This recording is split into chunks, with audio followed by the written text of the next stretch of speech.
தாய் தந்தைங்க 3 BHK.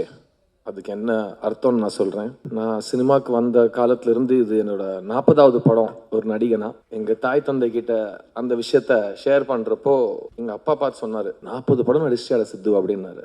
அந்த கேள்விக்கு நான் பதிலும் சொல்லல. ஆனால் அந்த கேள்வியில் ஒரு பெருமை இருந்தது, ஒரு ஆச்சரியம் இருந்தது. எங்கள் அப்பா கண்ணில் ஒரு ரிலீஃப். எல்லாரும் அழ வச்சிட்டீங்க சார், ரொம்ப கஷ்டமாக இருக்குது சார். இந்த 40 படங்கள் அமைச்சு கொடுத்தது தாய் தந்தை. தாய் வந்து எழுத்தாளன், தந்தை வந்து தயாரிப்பாளன். அவங்க 2 பேரும் என்னை நம்பி என் மேலே முதலீடு செஞ்சு என்னை அழகாக காட்டணும்னு முயற்சி செஞ்சு என்னை சுத்தப்படுத்துறதுக்கு அவங்க சொந்த காசு போட்டு எல்லா தொழில்நுட்ப கலைஞர்களும் அவங்களுக்காக உழைச்சி எனக்கே 40 படம் தாண்டினது வந்து ரொம்ப ஒரு சாட்டிஸ்ஃபைங் நிகழ்வாக இருக்கு. அந்த 40வது படத்தை வந்து ஒரு தாய் தந்தை எனக்காக அமைச்சு கொடுக்குறாங்க. தாய் எழுத்தாளன் ஸ்ரீ கணேஷ், தந்தை வந்து தயாரிப்பாளன் அருண் விஸ்வா. தேங்க்யூ ஸ்ரீ, என்னை நம்பி எனக்காக இந்த பிரபுங்கிற கேரக்டர் கொடுத்ததுக்கு.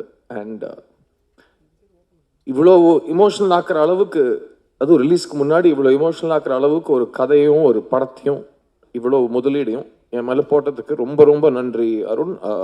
என்னோட 40th film is your second film, my 40th film, and this relationship will continue.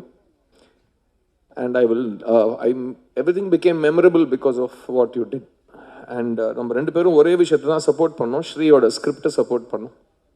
அந்த ஸ்ரீ வந்து படம் last day shooting silent shot montage எடுக்கிறப்ப கூட அந்த ஃபுல் பவுண்ட் ஸ்கிரிப்டை செக்யூரிட்டி பிளாங்கெட் மாதிரி செட்டில் பிடிச்சிப்பாரு ஸ்ரீ கணேஷ்.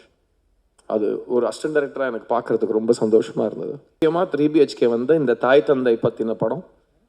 ஸோ சரத்குமார் அண்ட் தேவயானி 2 பேருமே என்னோட 40வது படத்தில் என்னோட இவ்வளோ பெரிய ஸ்டார்ஸ் நீங்கள் எனக்காக இந்த படம் பண்ணது நான் I'll never forget it.